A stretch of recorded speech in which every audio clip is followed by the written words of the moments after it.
Okay, I'm going to talk about doing surveys and interactive forms. The key word with surveys is free. You can go online. There's a whole lot of people trying to sell survey programs. I'm going to talk about the free way of doing it. Oops, let's go there. Now, why might you want to do a survey? Here's a few thoughts. At the branch level, you might want to survey the members to see what they want from the branch. What sort of speakers, whether they're content with lunch, what sort of activities, a whole bunch of questions.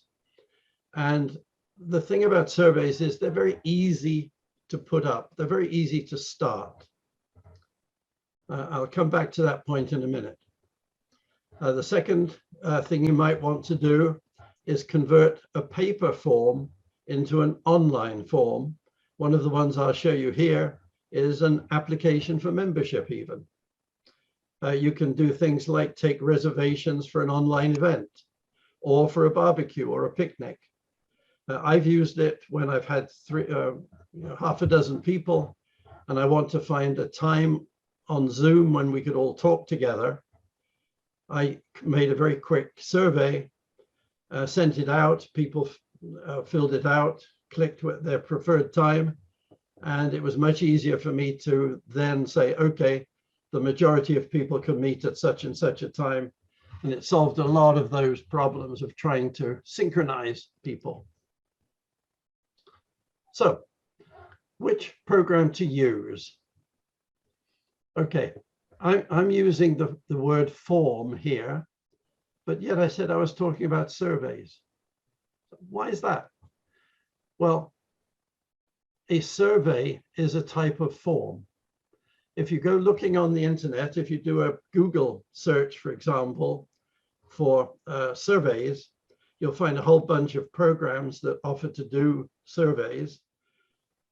If you go and search for form making, you'll find people who offer form programs, which also are surveys. So by talking about forms, I'm also talking about surveys, and the program I'm going to recommend does both. So you get a 2-for-1 in that sense. If you learn how to do forms, you've also learned how to do surveys pretty much. And it's not that difficult. And I'll just say it now, and I'll probably say it again later.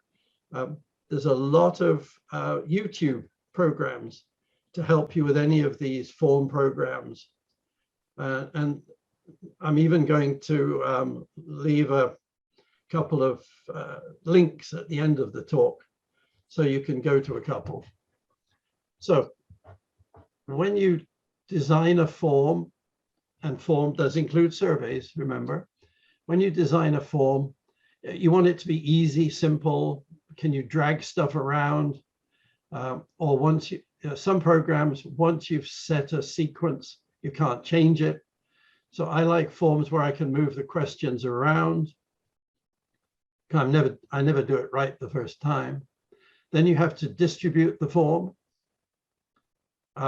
Then you have to report the data. And if I'm talking about free programs, at least the cost is 0, which is always nice.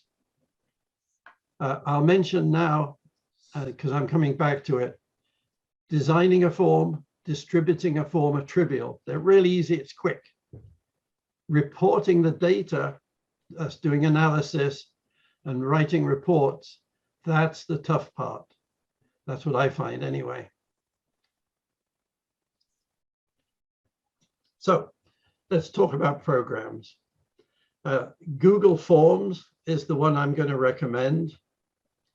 The only thing you need to get into Google Forms is a Google email address. If you don't have one, you get one for free. It doesn't cost anything. You just sign up for it. And then when you start using their Gmail, which you get, of course, when you sign up, one of the choices in the where you click on the button, I could show you that later, is Google Forms. And it's an easy program to use. I saw it was rated on one survey as a 9.4 out of 10. There's a second one called Cognito. You might prefer it. It's rated 7.6 out of 10. Some branches have already used it, for example, and I'll show you some. MS Teams, I don't know if you know this, but MS Teams is an online free version of Word and Excel and PowerPoint and OneNote. So it's like getting a free copy of Microsoft Office, but MS Teams is a sort of lightweight version. It's not got all the bells and whistles, most of which we never use anyway. So MS Teams, if you want it, you can get Word, Excel, PowerPoint, OneNote for free. It's, I forget whether you download it or not. It may be just up in the cloud. But if your branch ever wants a free copy of Excel, there it is, MS Teams. You go into Google, search for MS Teams, you'll find it. If you're interested in paying for a survey program or a form program, two of the bigger ones, JotForm, SurveyMonkey, and there's plenty others, they'll offer you a free version. I was fooled the first time. I jumped into SurveyMonkey, did a small survey to check it out. Then I realized what the problem was with the free version. They would not let me download the data. Well, if I can't get the data, doing a survey is absolutely useless. I could see the data on screen, but seeing it on screen to me is not much use. If I've got some data, I want to handle it on my computer. I want to make a report. I want to learn something. So there are the programs which, don't be fooled by it. They'll say powerful survey, download the free version. Check and see if you can actually download the data. Normally, you can't. When you're designing a form, certainly for the SIR branches and SIR, state SIR, for example, you want to customize it. I don't know if you noticed on the front of my start here, I had a copy of the SIR logo. It makes it official. People, members kind of expect to see the SIR logo on a form, and I think it helps people. A good form design program allows different types of questions. This is particularly when you're doing a survey. You can have a simple yes, no. You could give a choice of 3 questions. You can only, a choice of 3 answers. You can only select 1. Or you can do a matrix where you've got maybe 5 questions running across in rows horizontally, and you can answer 1 of the alternatives from the vertical drop down. That's typically something like a 0 to 5. How much do you like something on a scale of 0 to 5? And maybe you've got 5 questions you want to ask. Well, you make a matrix 5 by 5. It works beautifully. If you're doing a bigger survey, being able to do what's called skip logic can be helpful. I did a survey to find out who was coming to the state annual meeting, and we were inviting partners, wives. And the first question I put up there basically was, will you be accompanied by your wife or partner? Yes or no? If the person said no, then they jumped over all the questions that had to do with what the lady would like to do in the spare time while we were meeting. So it made the survey much simpler for people who are coming on their own. So skip logic allows you to jump over certain questions that don't necessarily apply. Okay, now, how do we distribute? There's some very obvious ones. A web link, the program I was recommending there, the Google program, allows you to have a web link. You can post it on social media. You can put it on a website. You click on the link, bingo. Or you can put it into an email. And this reminds me of another choice we have. State has bought into Constant Contact for sending out multiple emails, as you know. We've bought the bigger version, and that includes a way of doing surveys. Excuse me. So if you want to, if you talk with Rick Sale, he can help you set up a survey using Constant Contact. Now, if you do that, of course, you have to have the distribution list, your email list, available, because they're the only people we can send it to. Or at the state level, if you're a state officer or regional director or area governor, you can say, I'd like to send a survey to the big sirs in my region, or I'd like to send an email to the treasurers in my region. And the Constant Contact database has been set up so we can actually say, I only want to send emails to a treasurer or to a webmaster or people that you choose, or you can send to the whole lot. It's very flexible. Some branches have bought into Constant Contact, so that's an alternative for them. They've already paid for it, so it's there. Of course, if you're not a believer in email and those things, I've seen a branch print out a PDF, for example, and hand it out to members. Then they get their pencil or pen, fill out the form, then they hand it back in, maybe at the end of the luncheon. The thing that's cheap, that's easy. The hard part there, though, is then taking the information that's been submitted and converting it into something that you can actually use. I much prefer going straight into a program like Google Forms, because when you answer it online, the answers you give go straight into a database. It's an email, sorry, it's like an Excel spreadsheet.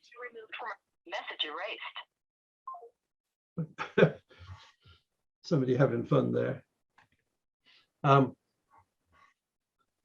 So where was I? Yeah, I much prefer to handle the data online because it doesn't have to be transcribed. When you transcribe data, there's often mistakes made. And I like to be able to distribute the spreadsheet if somebody has a question. So I would say go for the online way of doing it. Printing is cheap. The handwritten pen and pencil is easy, but it's nowhere near as satisfactory, and you don't have as much flexibility. Now we come to the part about how do we report the data. So Google Docs sends the data to Google Spreadsheet. That's online, and the person answering the questions, sending in the survey or filling out the form never sees the spreadsheet in the background. They fill out their form, send it in, and it's done. Now, to me, the advantage of the spreadsheet is I take the Google spreadsheet and I transfer the data into Excel because I find it a little more powerful. And then I can do all sorts of things. The Google spreadsheet will actually give you some basic bar charts and pie charts and some simple data from a survey if you put it in. If you want to do things like cross tab, that's getting very techie, but you can do all sorts of things like saying how many of our over 80s want to play cribbage or some such question. You can get lots more data out if you do that. You don't have to do it. You can do it manually and get a lot of data. If you use Google Forms for doing, for example, there is a state form 6, which says we want to have a certificate for a 90 or a 95 or 100-year-old member. One of the options now under state forms is it's online with a PDF. And you fill out that form. Actually, it's not really a PDF. When you open it up, it asks all the questions one at a time. You fill in your name, your branch, who the person is, which they want. When you send it in, it goes straight into the Google Docs spreadsheet. And I've also put on there a reporting program. It's a little reporting program, and it creates a report from that entry, and it sends directly to the person who creates the age chart, you know, the 90, 95, 100-year-old certificate. And the person who filled it in tells exactly where they want that sent to. And a copy also goes to the person running the state database. So we keep track automatically of who has had their 90 or 95th, whatever, certificate. And that's all automatic. This reduces a lot of work, because in the past, the person wanting the 90-year-old certificate sent it in to the person who did the certificates. They had to make sure they were reading it correctly. And then that person had to send it to the database person. And then the database person had to do the work. What we've done is cut out some steps there. So it really works nicely. I've always found data analysis and reporting the most challenging aspect, though. What I've done in the past, I was a marketing guy in my past life. So I liked getting data from customers and from our sales force. But what I found was in the early days, I'd send out a survey, I'd whip one up quickly, send it out. Then when it came back, I realized I hadn't asked some of the questions I really should have done, or I've asked them in a way that I couldn't analyze properly. So the big recommendation is to make your life easier, do a small test run with any report that you create, any survey that you create, any form that you create. Do it, try it, and see if it looks what you wanted. Does it give you the right results? If not, do it again. And what I usually do is I ask a few friends if they would please fill it out, either for real or I tell them, feel free to put odd things in there to test the system, see if it really works. For example, if we ask for a branch and we just want the branch number, I usually say branch number only, please. But generally, people will write something like BR8 or branch 999 or something rather than just the number. In some cases, you can set a requirement that the answer is a number. And you can sometimes even say, okay, I want no decimal places. Or if you were doing a cost thing, you could restrict it to 2 decimal places and so on. So always do a small test run to check the questions you've asked. More important, maybe the questions you haven't asked. And then that leads to another recommendation I always make. don't think about the questions you're going to ask initially. That's not the most important thing. To me, when I'm doing a survey, the most important thing is, what are the results that I want? Why am I doing the survey? What questions am I trying to answer? Rather than what questions do I want to ask? When I know the reason for doing the survey, when I know the answers that I want to explore, I don't know what they'll be necessarily, but the answers I want to get, think of those first, then the questions you ask will be based on those 2 points. If you just jump into it, as I've often done, you'll find that your questions don't always bring back everything you want. Another point too, as we're going through this, don't ask too many questions. If you give somebody a 5-page survey to fill out, the number of people who who actually do it is going to be pretty small. So keep it short, keep it easy, and if you have specific instructions, make sure they're clear. Sorry. Now, here's a simple Word document that was used by a branch to survey their members. And this was the simple sheet of paper that was printed, handed out at lunch. And I think they got a reasonable response. But look, we've got 17 questions. And it's going to have to be analyzed manually.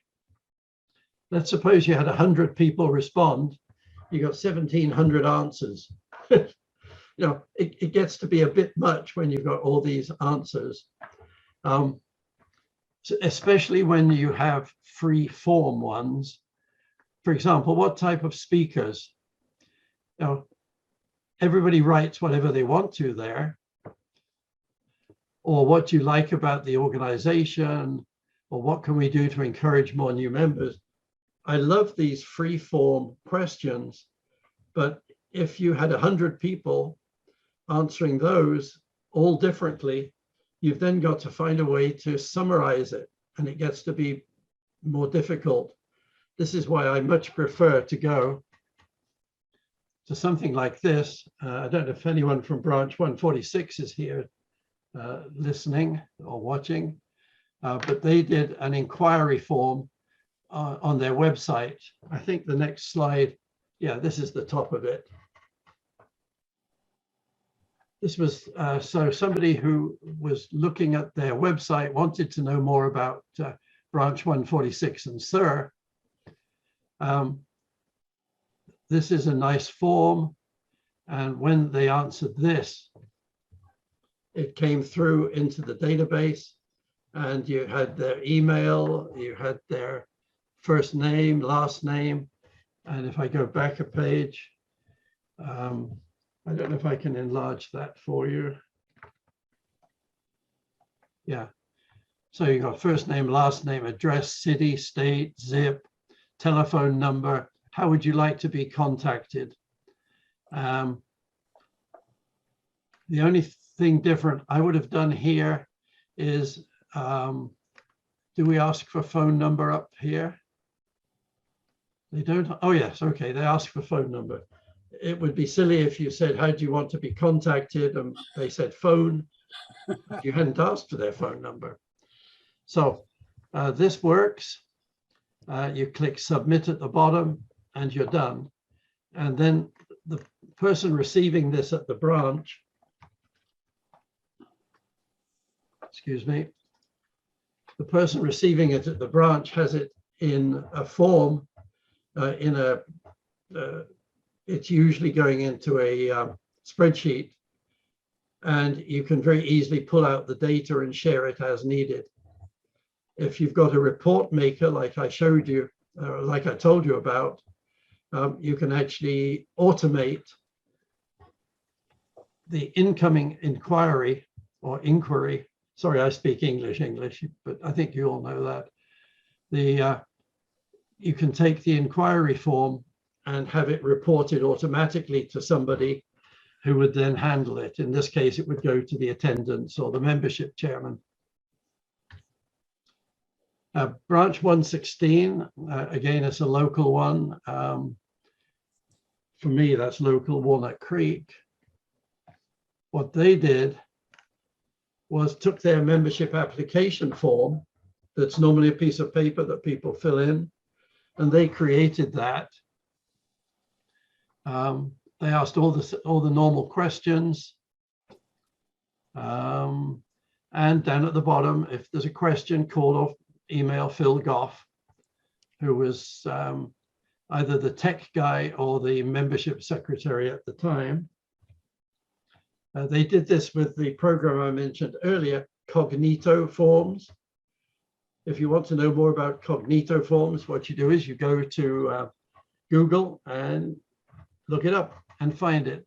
You can see it's down here at the bottom, Cognito Forms. Try it now. There's a free version, or if you're going to do very many forms and surveys, you have to pay, but I don't think it's terribly expensive. So I said I was going to be fairly quick, and I've got a few more slides to go, but this is the final advice again. Sign up to Google or Cognito, go into their forms. Google Docs is the place you look for forms. If you can't see it, you go to Google Sheet, which is their Office type program. And then one of the choices under that is forms. Then when you've designed your form or your survey,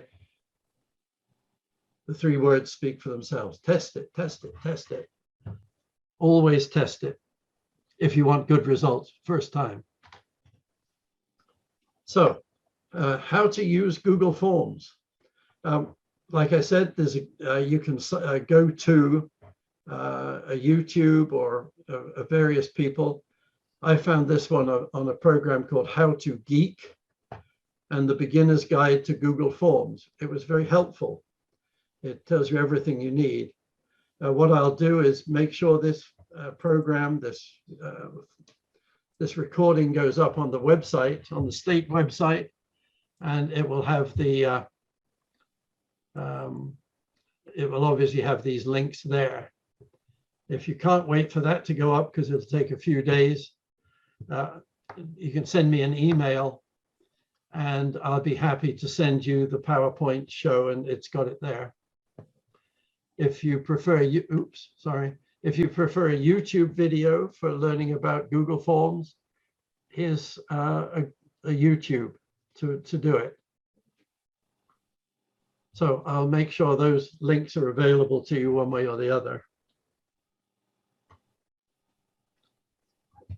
Now, as it happens, yesterday in my email, I got a recommendation to go watch a program about editing PDF forms.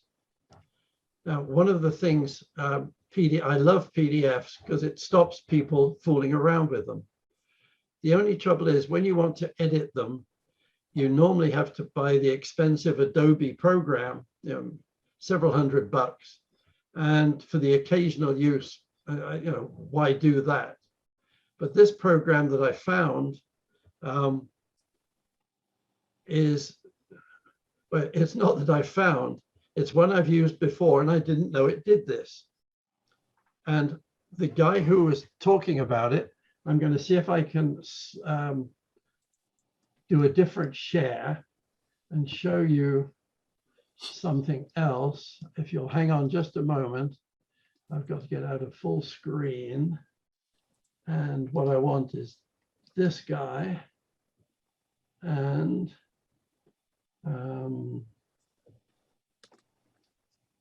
is it this one? Let me see if this is the right one.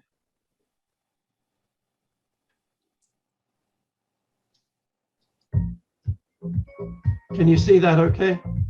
Hey, yes, everyone, Kevin here. Today, I want to show you my favorite free PDF editor, LibreOffice Draw.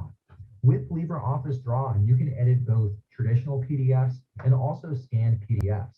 It also has lots of other capabilities as well, and I'll show you what some of those are today.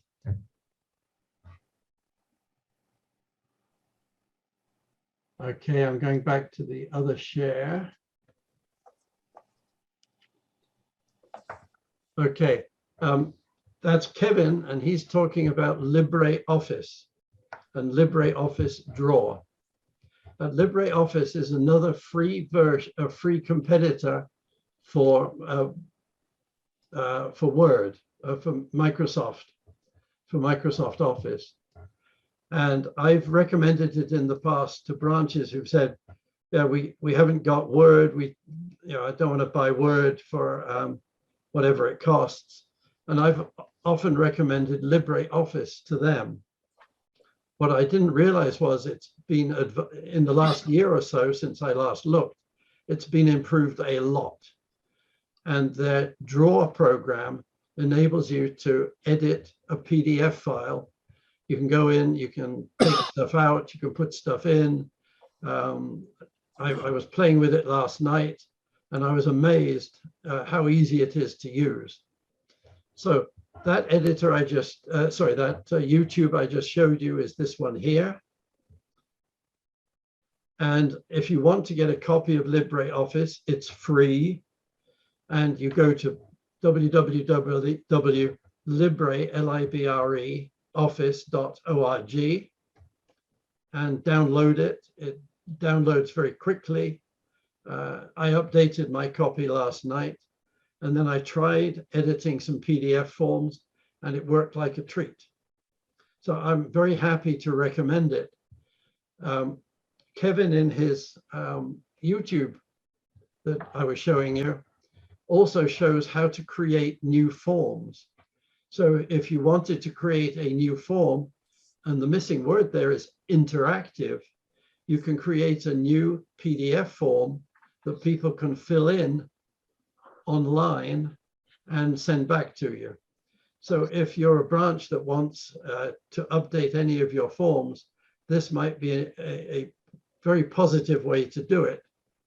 If you yourself don't fancy learning the program, maybe you can convince your webmaster or, for example, your newsletter editor or anybody who's keen on playing with computers. My background is nothing to do with computers. I was originally a chemist, a research chemist on the bench, developing new products. I then got into marketing. I've never had a course on computers in my life.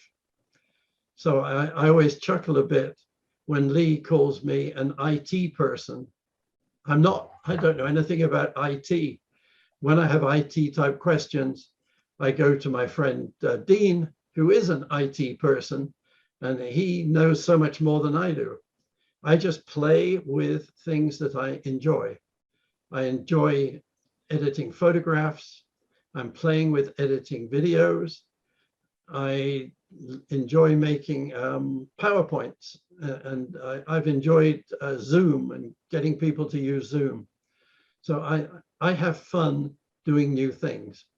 So if you can find somebody in your branch who can support you, who enjoys doing new things, hey, get them going and let them enjoy personal growth. I think that was my last slide, because that was one I just made up this afternoon. Yeah, that's the last slide. So I'm going to stop sharing. I'm going to open up for questions or people who want to make points.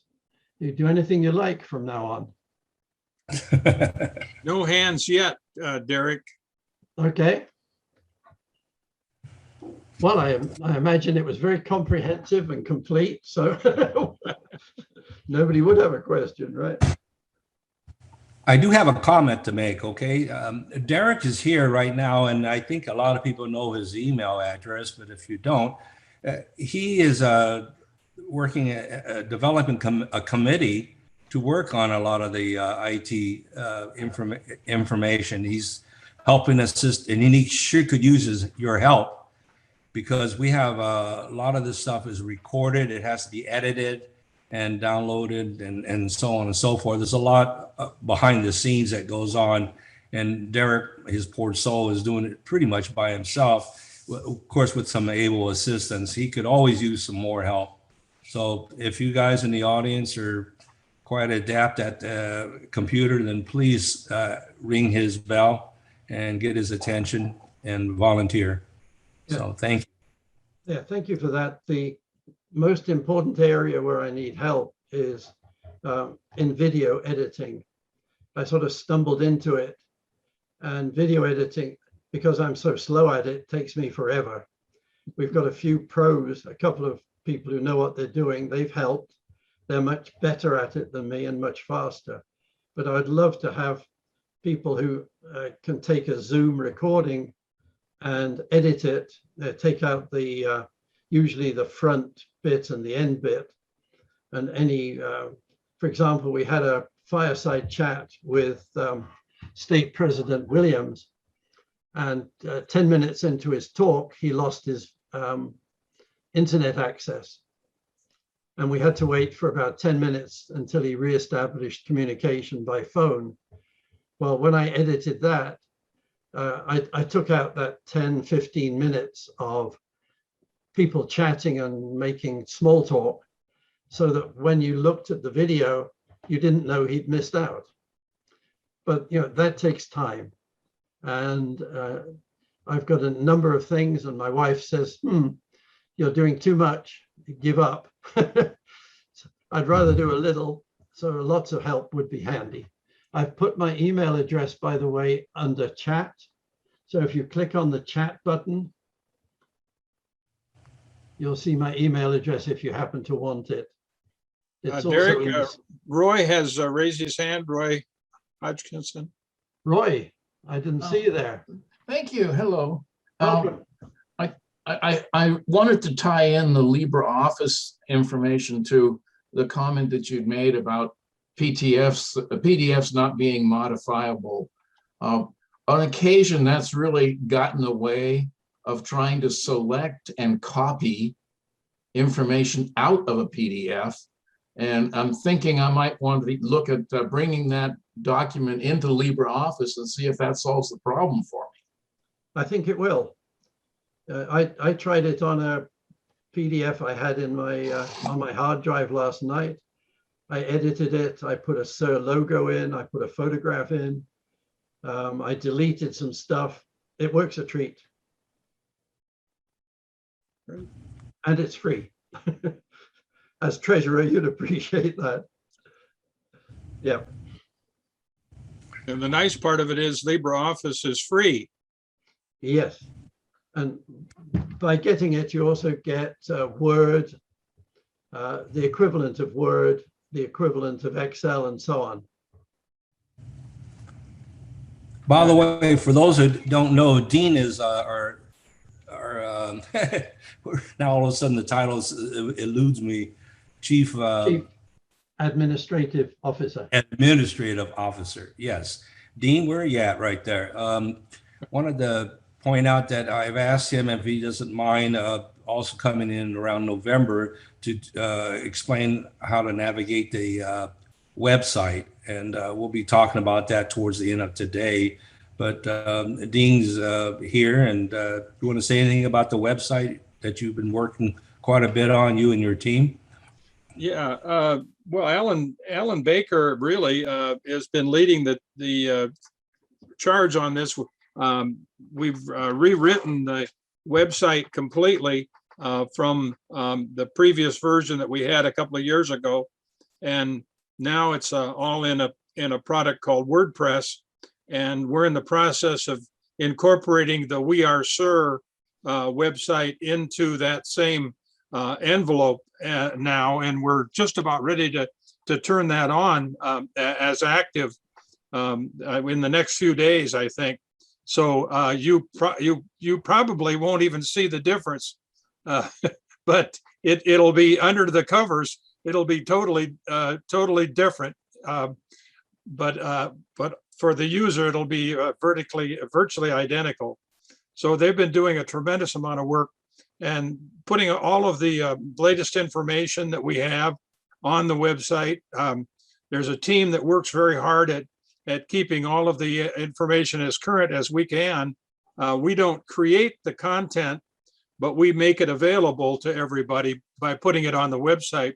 So we need the help of many people who provide the content for the website. So the videos that are now up there, and all of this content is being created, like this program right here, which will be eventually on the website. So all this content that we are creating, both for reference as well as for just general information, is we're trying to make that available, and people are working real hard to keep that up and current. Okay, so we're going to devote a day for Dean to about 2 hours to help us navigate the website. So I appreciate your volunteering, your help, and all the work that you do behind the scenes. I don't know if you need more people in the committee. I'm sure there's always an evolution or revolution going on, so you could always use. Hey, I also want to mention Dale Decker. Dale Decker's in the audience here, and I wanted to let you know I took a couple of his pages that he proceeded to look at the website from a different point of view, and he color coded it and all that. And we get to that section, maybe Dale Decker would be able to help us explain that part. Dale, you still there? Yes, I'm here, but I'll have to set it up. So if you want to see it, we can share it. Sure. Thank you very much. And you already know who the two co-hosts are. So thank you very much. Yeah, I think your copy will be cleaner. Lee? Yes, sir. Yeah. Let's just mention to the audience who may not have seen it before, but you ran some activity programs like this a couple of weeks ago. Yes, sir. Yeah. There are 5 recordings that we've edited with a lot of help, I must admit. And they're about to go up onto YouTube and be posted today or tomorrow. So all 5 will be there. What were the titles? Let's see, we've got how to play cribbage. These were topics that could be used as activities in a branch. So playing cribbage, podcasts instead of a book group. There was a keep fit session where we have an expert on keeping fit, showing us how to do stretching exercises, fitness, he called it, fitness flexibility. Another person talked about book groups, how to run a book group if you don't already run a book group. And the 5th one was Mahjong, how to play Mahjong. And that was by an expert who has lived in Hong Kong and Taiwan and speaks, used to speak Chinese fluently, pretty fluently, I guess. And he explains all the intricacies of that ancient game. As I say, that'll be up on the state website very shortly. If you go there, there will be a link on the front page, and that link will take you to those 5 programs, 5 ideas. So, yes, as he was mentioning about the activities, there was a Michael Lee, when he did 2 sessions. He's a certified personal trainer. He's actually been in a couple of movies, and he's at branch 128. Ron Rizzo did 2 sessions, one book and another one on Mahjong. He's from branch 8. Michael Barrington, who's an author, wrote 3 books, including the Peacock one. Some of your branches have already invited him to speak. He's quite very informative, and he's just a great guy anyway. He's at 116, and he presented. Duke Marshall of 159 did the Pinochle. And what we're trying to do is try to help the big branches. We're trying to, well, generally speaking, the branches that are the largest branches had the most activities going on during the pandemic, even then.